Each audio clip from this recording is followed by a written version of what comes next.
Dans cette vidéo, nous allons voir l'action de l'Esprit de Dieu en l'homme. Le titre de notre vidéo est « Le souffle de vie de Dieu ». Numéro 1. Retenons que le plan de Dieu est que l'homme soit composé du corps, de l'âme et d'esprit. La Bible nous dit dans le 2e livre des Corinthiens, chapitre 3, verset 17, et Jean, chapitre 4, au verset 24, que le Seigneur Dieu est l'Esprit. Nous voyons le Père, le Fils et l'Esprit composent l'Esprit de Dieu. Puis, le Seigneur Dieu créa un homme à partir de la poussière du sol. Au premier moment de la création de l'homme, il n'y a pas la vie dans le corps de l'homme. On peut encore dire un homme mort. À l'étape suivante, l'Esprit de Dieu va mettre dans le corps de l'homme le souffle de vie. Et cet souffle de vie est composé d'une âme et d'un esprit. Le souffle de vie de Dieu est l'Esprit de Dieu dans le livre de Job, chapitre 33, au verset 4. L'Esprit de Dieu m'a créé et le souffle du Tout-Puissant m'anime. Et c'est comme ça, l'homme va devenir un être vivant. Comprenons que le mot esprit est le souffle, et le souffle est l'Esprit de Dieu. Je te salue, mon Dieu. Notre Dieu est esprit. Dès ce moment, selon la composition de l'homme, à part son corps, c'est-à-dire la chair, on a aussi l'âme et l'esprit. Le corps d'un homme venait de la poussière du sol. L'âme est la vie que Dieu a mis en l'homme. Et l'Esprit de Dieu est l'image de Dieu dans un homme. Et c'était là les 3 parties de l'homme. Adam et Ève ont le corps, l'âme et l'esprit. Ils ont sur eux le vêtement de gloire de Dieu. Ils ont dans le corps l'âme et l'esprit que nous mentionnons en bleu dans notre vidéo. Rappelons que notre Dieu est esprit. Notre Dieu est toujours dans la gloire car c'est un Dieu de gloire. Tous les animaux, les oiseaux et les poissons que Dieu a créés, ils peuvent écouter les choses, ont le cœur pour sentir les choses et de volonté pour faire leurs décisions. Ils ont de l'âme mentionnée en blanc ici, mais n'ont pas d'esprit, car ils ne sont pas créés pour être avec Dieu ou adorer Dieu comme les hommes. Adam et Ève ont sur eux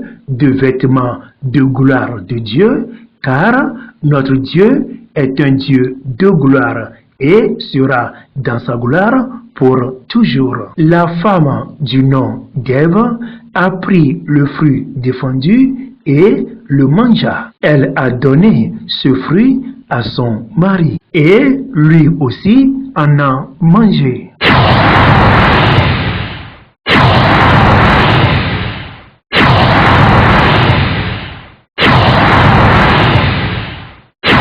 Regardez le corps d'Adam et Ève. Maintenant, ils sont nus. Où est maintenant le vêtement de gloire de Dieu qui était sur eux? Leur vêtement de gloire de Dieu qui était sur eux a disparu. Avant l'entrée du péché dans le monde, ils avaient sur eux des vêtements de gloire de Dieu.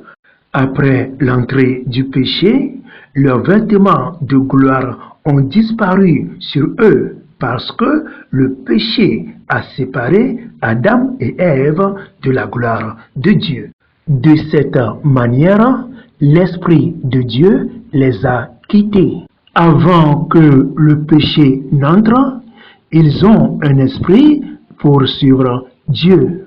Mais quant à l'âme mentionnée ici en blanc est encore en eux, parce que c'est l'âme qui va les permettre d'être encore en vie. Maintenant, Adam et Ève n'ont plus l'esprit en eux.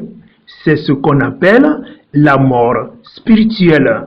Et c'est de cette manière que le péché détruisait la relation entre l'homme et son Dieu. Maintenant, c'est seulement le corps et l'âme qui restent pour l'homme. Il n'a plus l'esprit. C'est la raison pour laquelle il ne peut plus avoir de relation entre lui et son Dieu. Quand Adam et Ève étaient devenus pécheurs, ils savaient non seulement ils sont devenus nus, mais aussi parce qu'ils ont perdu leur esprit et sont devenus spirituellement morts. Alors, ils ne peuvent plus avoir de relation avec leur Dieu parce que leur péché les a séparés de leur Dieu.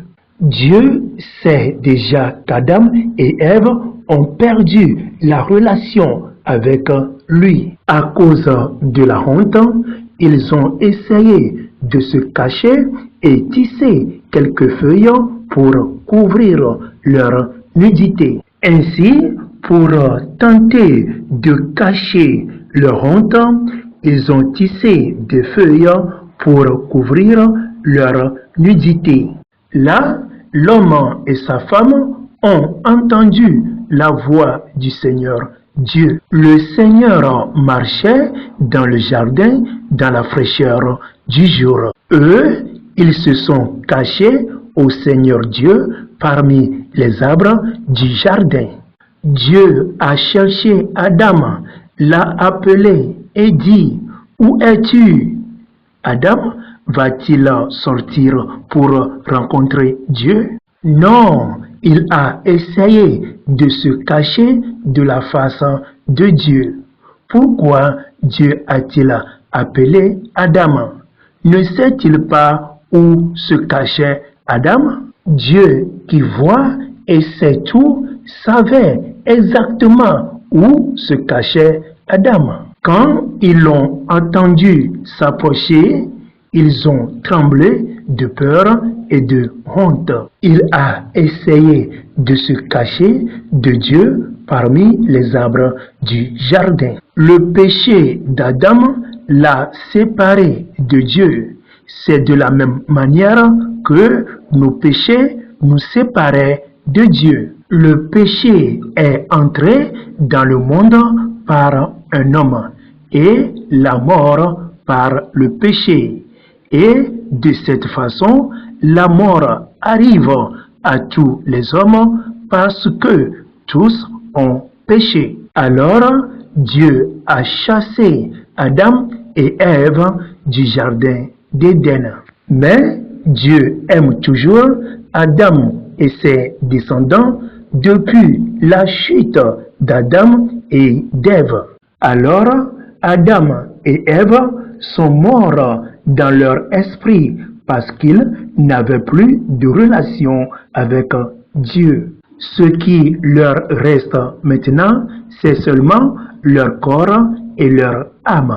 Ils connaissaient et croyaient à l'existence de Dieu. La vidéo que nous venons de suivre est une révélation divine que le Seigneur Jésus-Christ nous a donnée pour révéler des choses cachées au peuple et en particulier à ses enfants en ces derniers temps. Bible TV International. Si vous voulez recevoir la lecture de la Bible, nos messages, la parole de Dieu, vous voulez que vos localités, vos villages soient évangélisés, des enseignements de sainteté dans les églises, des questions, les témoignages, les prières, les chansons, les vidéos chrétiennes, enregistrez notre numéro pour entrer dans notre groupe WhatsApp, plus 228, le code du Togo, puis vous notez 91, 95, 23, 05. Bible TV International.